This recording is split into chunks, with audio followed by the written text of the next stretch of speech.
Hi, welcome to another video. This is Mr. Chow from EnglishTuition.org.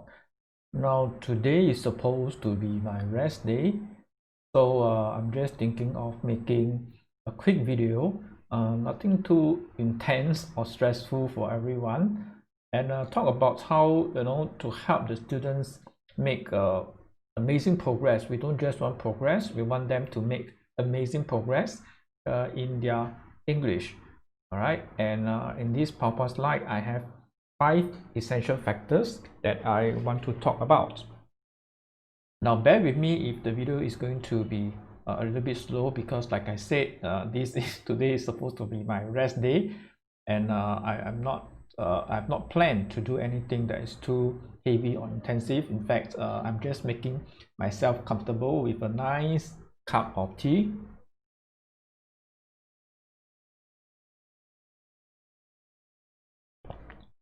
So I think you should do the same. Make yourself comfortable and try to enjoy the video as much as you can. Okay, let's move on to the first factor that we want to discuss. Now, try to help the students to set realistic but challenging goals. Right?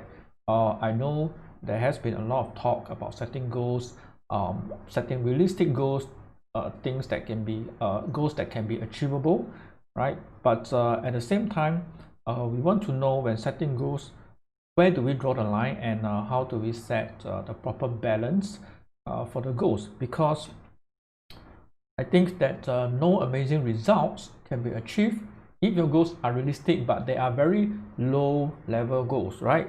And you just want to make tiny baby progress. For some students, that approach may work, but from my experience, most of the students actually have the potential to make amazing progress, meaning the progress can be very fast instead of just making one small grade at one time, right? Baby steps.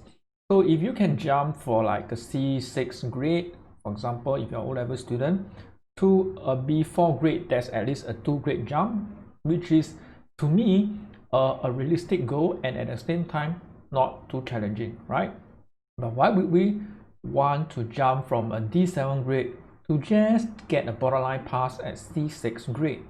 Okay, I don't think that goal itself is very challenging, right? And then once you attain the C6 grade, then the student is very happy, okay, and they no longer feel motivated to put in more effort because they already achieved their goal, right? They already passed the English. Now, I know that chronic failures sometimes just need that, that additional push to get them past the passing mark, so that they may feel encouraged again, because the passing mark will give them some hope. All right, but that is just more of a milestone than an end goal. Okay, and we are talking about national exams here: PSLE, O levels, A levels. That's the end goal, the ultimate end goal. Where do we want to end up?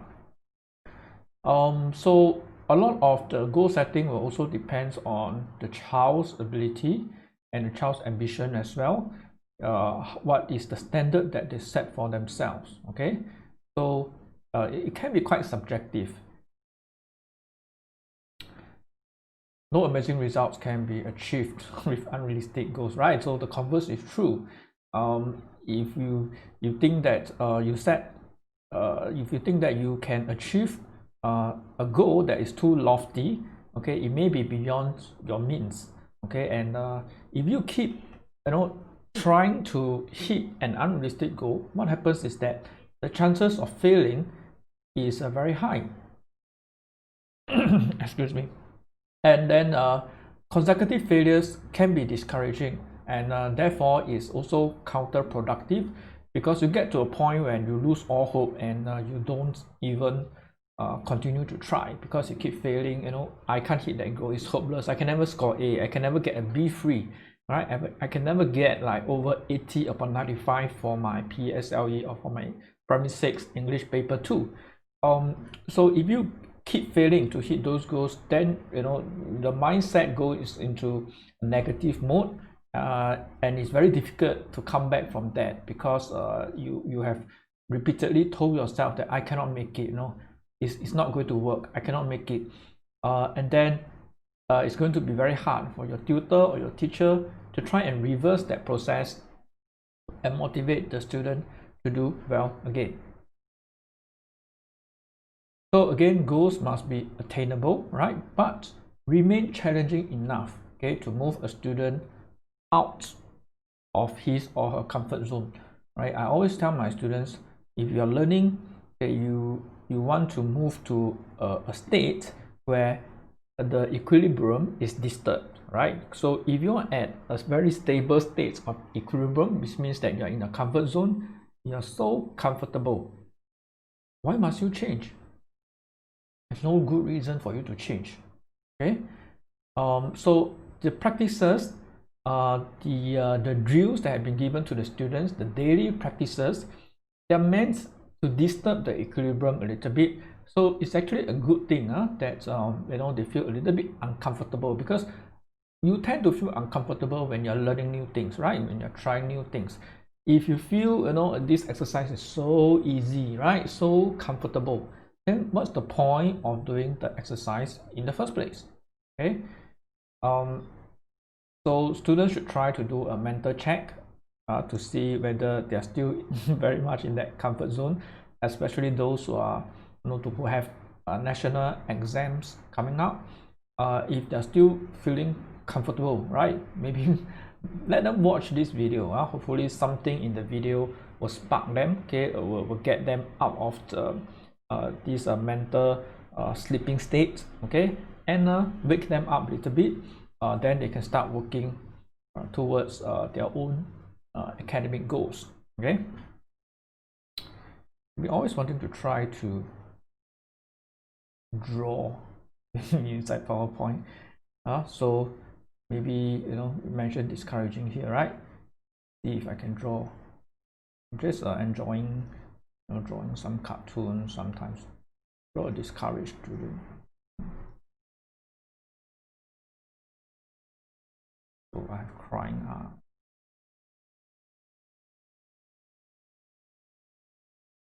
Very sad mouth.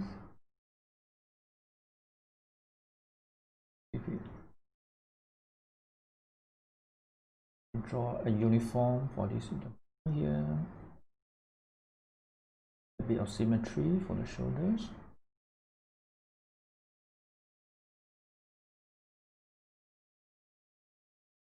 And that's my illustration of student. Okay. Okay, this is what we don't want to see, a very discouraged look. Okay, this is what we don't want to see. Okay, we want to see very happy faces when students get back their results. Yay, they celebrate. Okay, let's move on to the next slide. Okay, factor 2. Students should try to identify gaps and weaknesses if they want to see amazing progress and want to leapfrog their competition. This is hard to do because most students are simply just not willing to do that, right? As no one likes to face their weaknesses or be critiqued. It hurts their pride, it hurts their dignity. So experienced teachers and tutors will know how to give feedback so that they don't get discouraged or feel offended or take it personal. But they do need to sit down. As it's the same for adults, right? If we run into problems and we cannot figure out why we are having this problem, it's a good idea to sit down and be honest with ourselves, right? And think about why are we having these problems in our life. For students, why are we having this problem in that particular subject? Okay, because if we cannot identify the gaps and weaknesses, then where do we begin? How do we begin? How can we come up with a plan of action to try and counter these challenges that we have? Okay, so where are the gaps, right? What are the weaknesses? What are we not doing right? Okay, sometimes the gaps and weaknesses may be elusive, so you find yourself in this position, and it's quite common scenario. when you cannot answer the question, what went wrong? You keep doing the same thing over and over and keep failing, whether it's general paper, O-level English, or PSLE English. You just keep failing. Now, some students, especially when they go from primary 4 to primary 5, okay, whenever there's a leap, like from Sec 2 and Sec 3, okay, whenever there's a leap, and then suddenly they find their grades to plummet, okay, from maybe a passing mark or even a strong passing mark in primary 3 or 4 to a failing mark when you go to primary 5. Why is that the case? And then some of these parents, even the students themselves, they cannot figure out what went wrong, because the student has been passing primary 1, primary 2, primary 3, primary 4, and then suddenly primary 5 fail. What happened? A lot of times, okay, for these cases, what is happening is that primary 1, primary 2, primary 3, primary 4, the exercises are relatively easy, okay, and then they are still able, MCQ, boxes that you can tick. You're still able to pass the examinations simply based on a little bit of skill and a little bit of luck. Okay, in other words, I think what is happening is that their foundation is not strong to begin with, and they're stuck at a certain level. So when the expectation jumps, when they're in primary 5 or they're in Sec 3, suddenly they realize that their skills are not adequate anymore, right? But nobody told them, right? All along they felt, that they were adequate because they've been passing and strong pass, and they were happy with getting 70 upon 100, when in fact primary 3, primary 4 English, they can get, the good students can get over 90 upon 100, right? But they're satisfied. 70 upon 100, some parents say, as long as they're passing, just leave it. Nobody is monitoring the progress. So the inevitable happens. When you go to primary 5, when you go to Sec 2 or Sec 3, sorry, then they start to fail. Okay. I think this is one of the reasons why sometimes when I get upper secondary school students and I read their essays, it's very much like primary 6, Sec 1. It's not an effort issue, because they are trying, I can see some of them, to create the content, and they write long essays, long, 600 words, 700 words. But the style of writing is still very much of a primary school student, P6, Sec 1. Okay? So at some point, they have not been able to elevate their level of language. Okay? So hopefully, somebody who is more experienced, like your language teacher in school, or if you have a private tutor like myself, please consult your teacher or your tutor. Sit down with them, do the work, and then see whether they are able to identify gaps and weaknesses for you. Okay, now I've been teaching for about, this is my 6th year in teaching. So when I first started, okay, a lot of times when I try to identify gaps, the weaknesses of the student, I look at their work, their writing. All new students have to try out a new assessment, by the way. Okay, so it's not to grade them or judge them or test them, but it gives me a good idea of where the student stands, okay, in terms of grammar, in terms of writing. So when I look at their work, what happens is that my mind will tell me, okay, oh, this was happening with the student, this is where he stands. Maybe weak in foundation, weak in certain grammar rules, whatever. Okay, but for me to convey that information to the student is a different story, right? I cannot just plug in a cable and upload everything, okay, and the student suddenly wakes up enlightened and have the knowledge of their own weaknesses. Okay, so what I do is I try to give that feedback piecemeal, okay, so that they can focus and they can work on 1 or 2 areas at a time instead of being overwhelmed. Okay, so I always remind students, hey, student A, the next thing you do is this. Just do this, just focus on this for now. Okay, once I say you're ready, we go on to the next step, to the next thing, and to the next thing. That was the initial approach, okay, just a few years back. Until recently, I have a more structured or systematic way to provide that feedback to the students.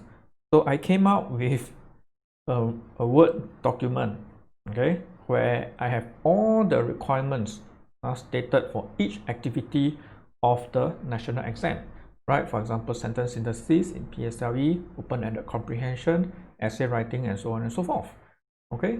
And the idea, okay, is to very much like what some of the schools are doing. The idea is to let them know very clearly, okay, which areas that they are doing very well and which areas need improvement, okay? And I go slightly further than that. If I say that a student needs improvement in grammar, for example, okay, I go one step further to tell them, because grammar is too general, right? Such a huge topic. Where do I even begin? Okay, so I go one step further.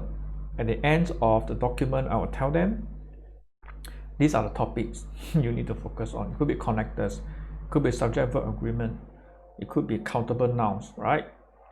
Could be pronouns, could be anything. Okay, so if I feel that you're forgetting some topics and you need to revise, okay, you look at the feedback, you will know. And I try to give that feedback either once every 3 months or once every 6 months. Okay, so after a few months of working with the students, you have a pretty good idea of how to help them improve. Okay, but notice that this is still quite very early in the process, right? Factor 2, identify gaps and weaknesses.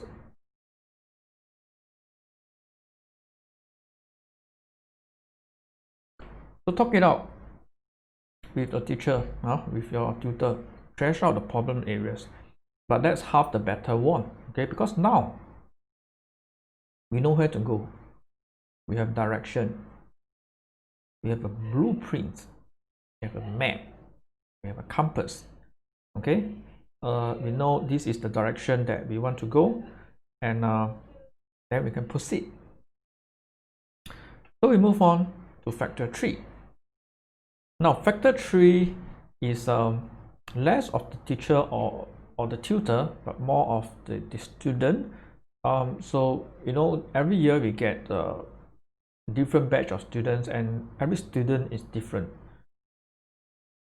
Some students are just defensive or willful. This has got nothing to do with intelligence, okay? It's just their personality. You give them any form of feedback, the first thing they do is to go on the defense. Many adults are like that as well. So quite common. Probably they are just learning the behavior of the adults. Okay, so as parents, I think sometimes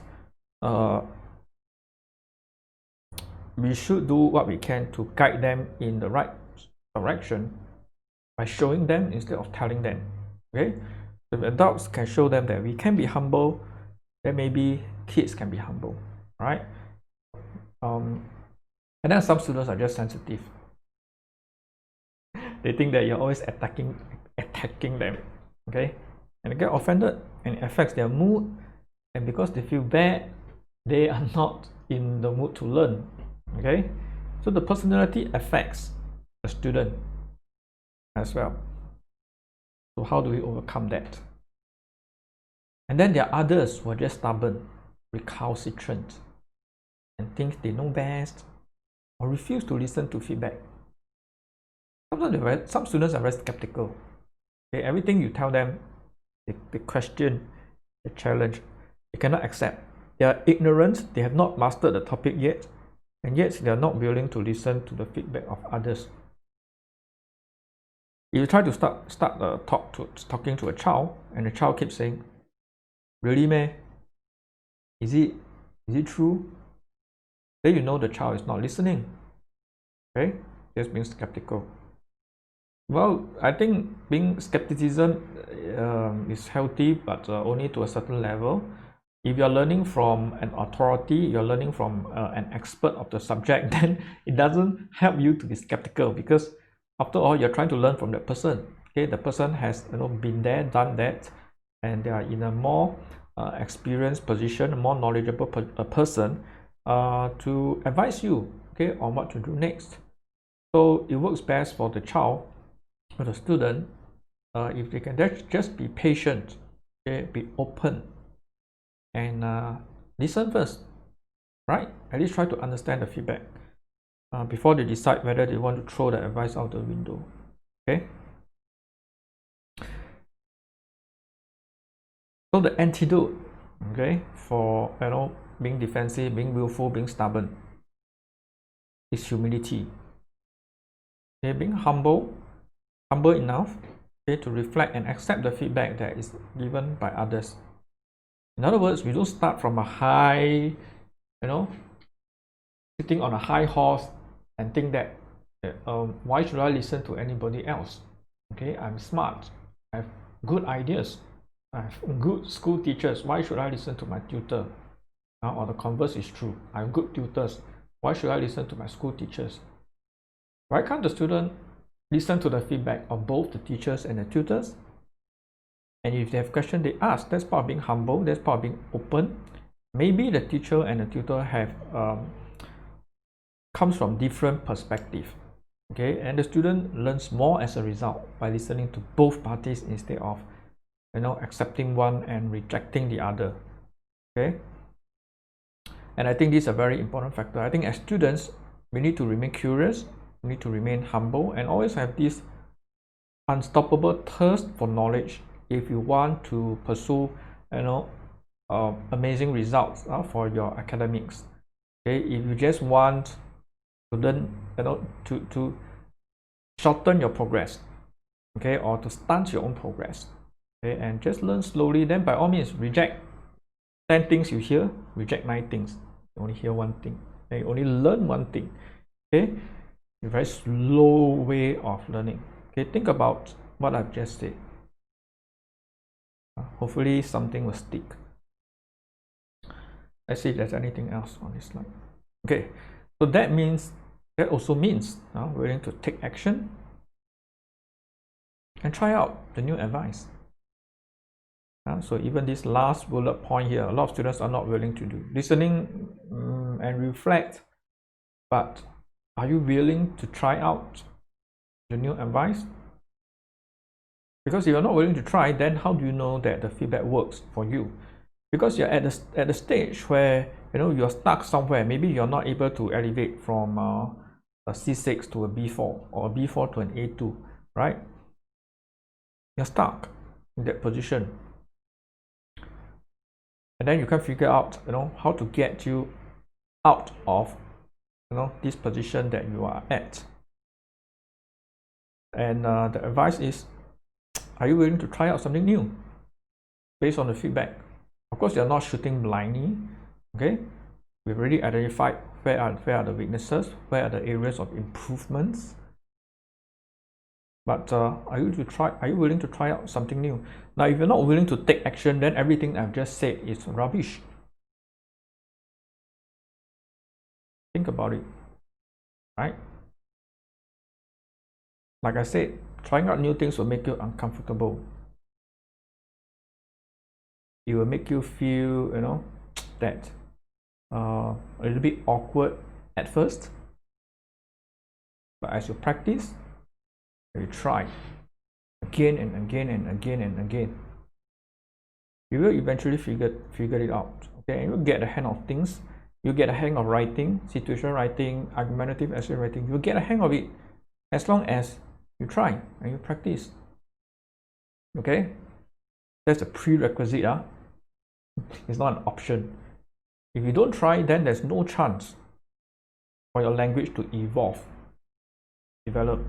Why not give yourself that chance? Give yourself a chance. You deserve it, right? That's why you seek out tutors, right? Okay, you deserve to get better results. You deserve to pass your exams. You deserve to hit your academic goals. Okay? Humility, maybe I can draw a quick cartoon just to give my throat a rest.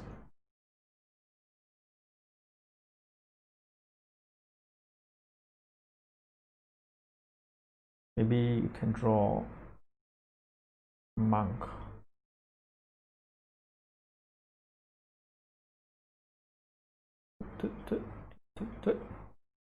A monk will be dressed in a robe, and maybe he's doing some prayers, right? Okay, and he has his hands on his lap.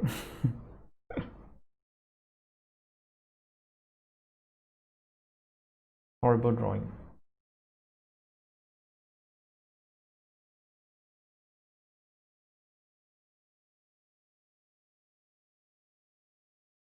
Okay, so anyway, the idea is to start low, okay, in a humble position. Okay, don't get off the high horse, and no, that's part of learning. We need to be humble in order to learn. Fourth factor, okay, even if the student has decided to take action, is the effort itself consistent?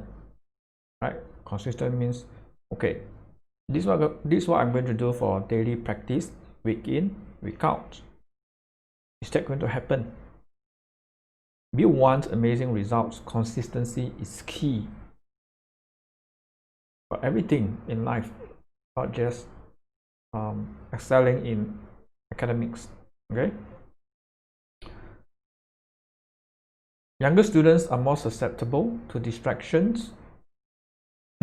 Maybe they are distracted by TV programs on Netflix, cartoons on YouTube, whatever. Okay. So once they're distracted, they are not thinking about the homework, they are not thinking about the language, they are not going to do it. So we went through so much. We are closer to achieving what we want to achieve. It comes down to this. Are you willing to put in consistent effort? Again, if you're not at this stage, then forget about factors 1 to 3. Okay, if you don't put in consistent effort, the chances of you hitting your goals are very low. You feel like doing the homework, you do. You don't feel like doing your homework, you don't do. You think that you have more work from school, you don't do the homework from tuition. But students have time, I can assure you that. And one of the most common excuse that I hear is, I got no time. Which is nonsense, if you ask me. Right? And they use the same excuse over and over again. And after some time, you know it's a lousy excuse. I mean, in terms of coming up with better excuses, they're too lazy to even think of better excuses, right? And they keep saying, no time, no time. Well, how can they be more busy than everyone else? More busier than their parents, busier than the teachers and the tutors combined together. It's as if, you know, the way they put it across is as if they are the busiest kid in the entire world.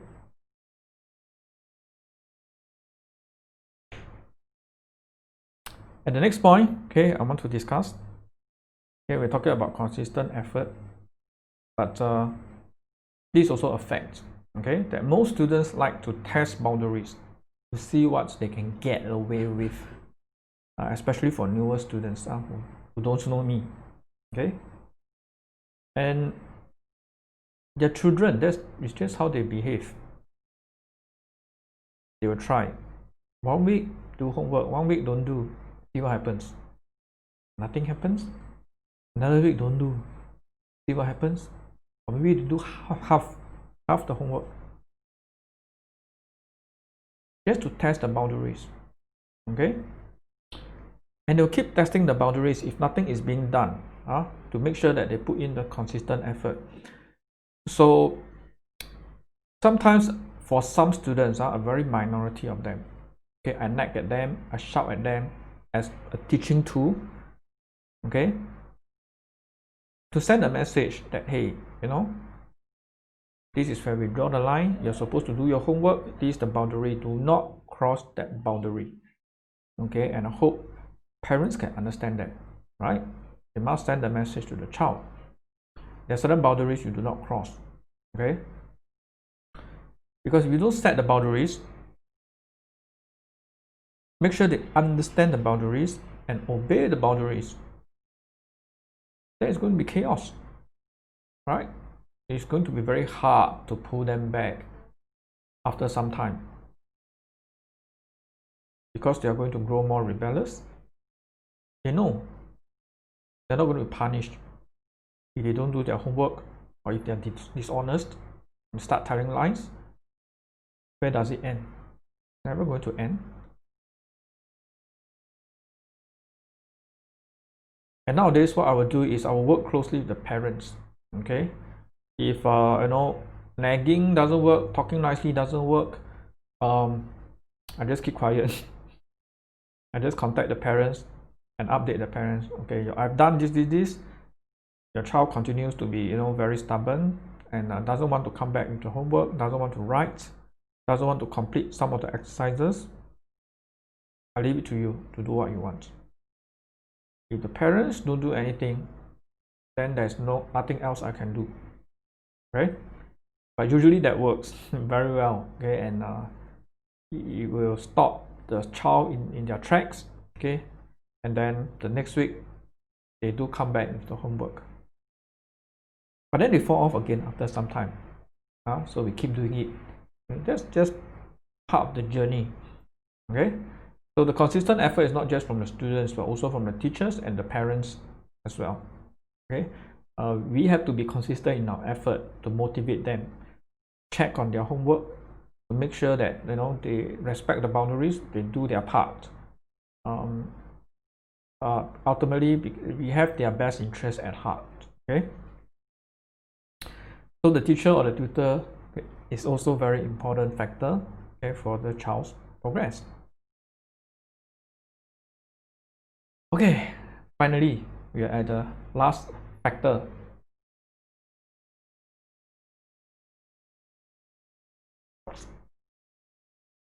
Which is daily practice.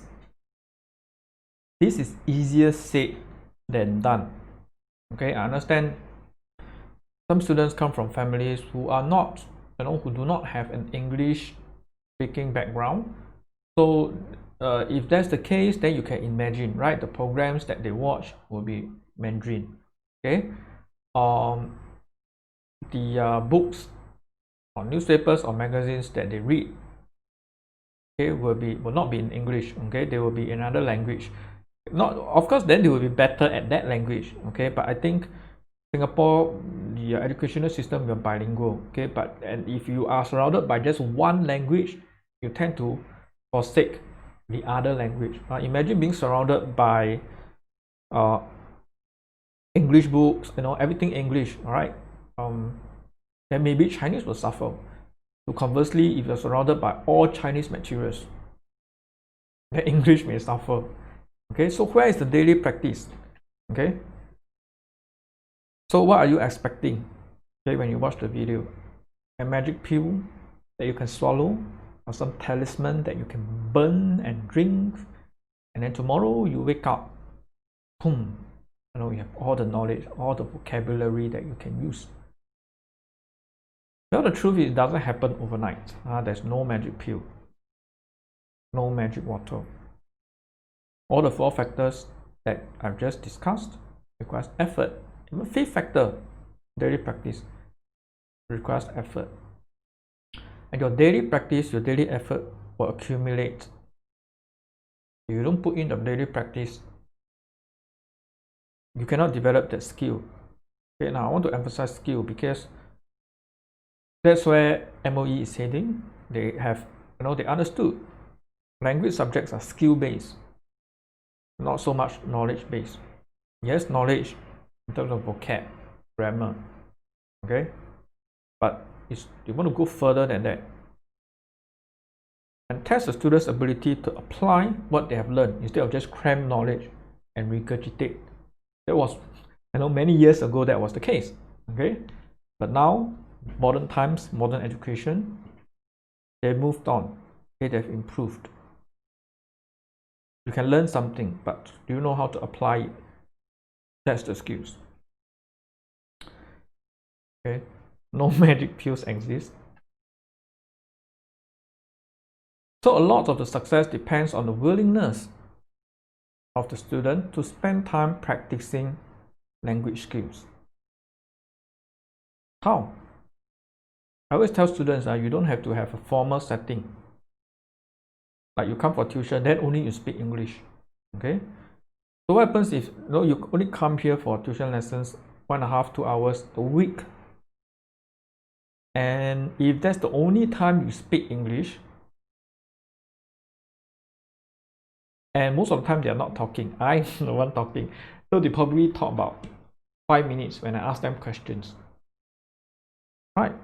So one whole week, maybe another 5 minutes daily in school. Only about 30-35 minutes to an hour per week using the language itself. Compare that to somebody who is always speaking English at home, watching TV programs, always having an English novel or storybook in their hands. How many hours do you think they spend on daily practice?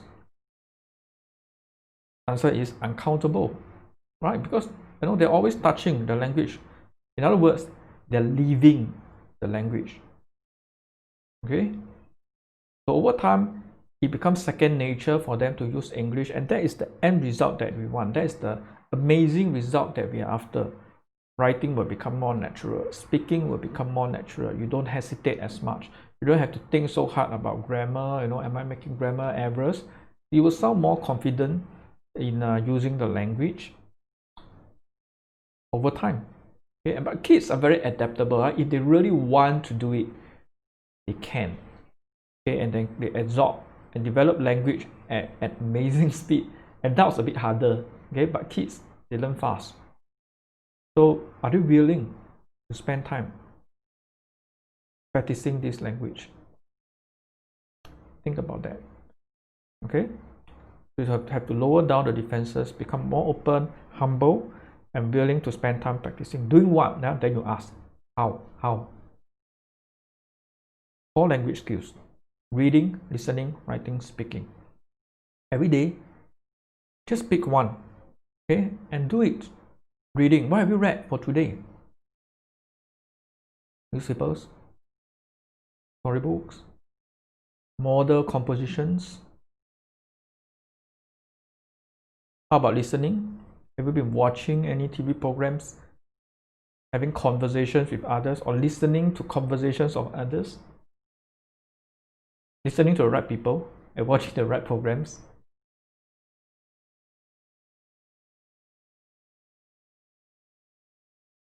I remember the one student told me, and I asked them, have you been watching English programs? Say yes. What have you been watching? Anime. I think anime is fine. Okay, but most of the anime is in foreign language, and then there's subtitles. They say, oh, I learned from the subtitles. And I said, learning from subtitles, well, that's fine. But my question is, how do you know the subtitles are accurate?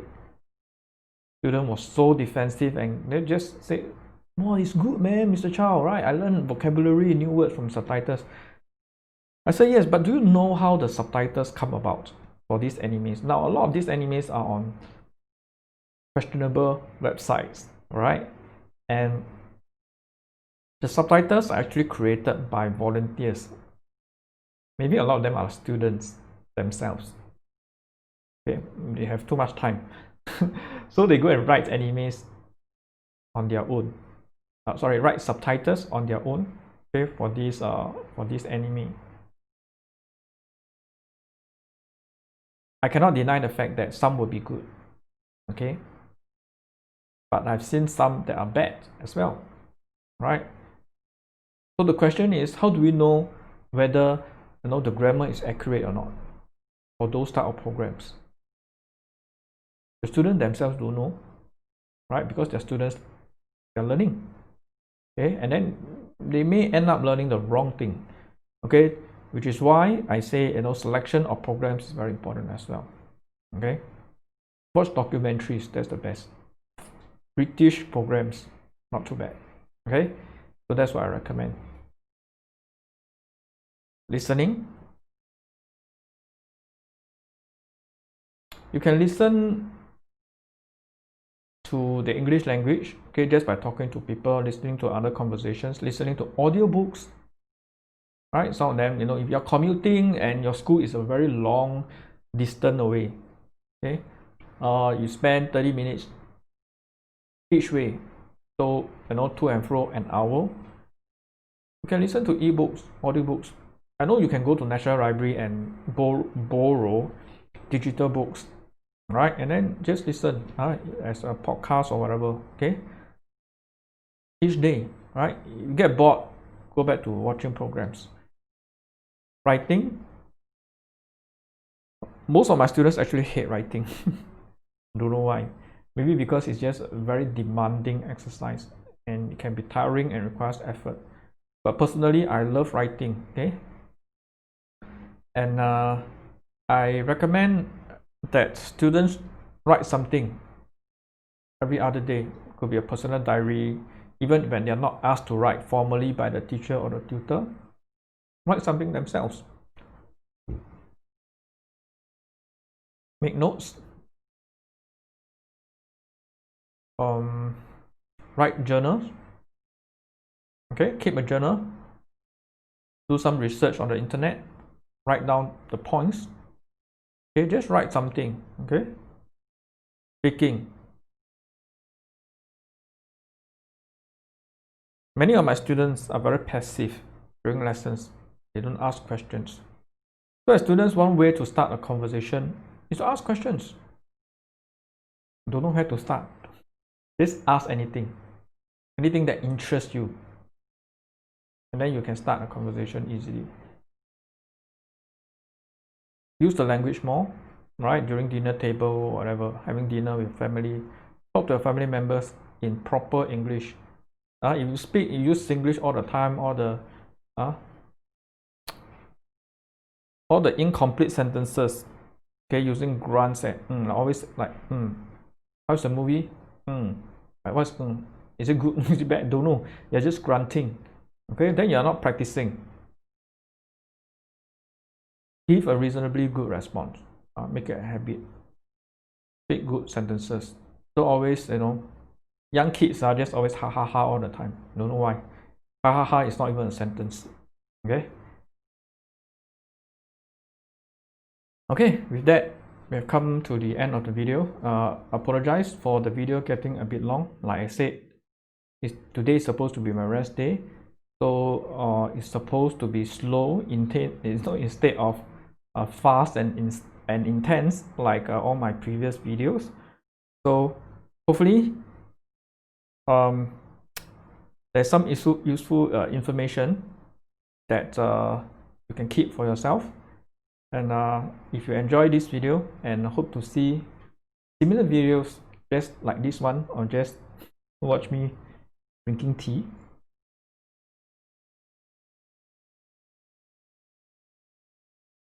please remember to leave a like and a subscribe, or click on the notification bell icon. Okay, if you do that, it will notify you as soon as I upload a brand new video, and then hopefully we can learn something together. All right, and with that, we have come to the end of the video. I hope to see you soon in the next video. Bye bye. Or you can stay back and watch me draw a cartoon. Speaking.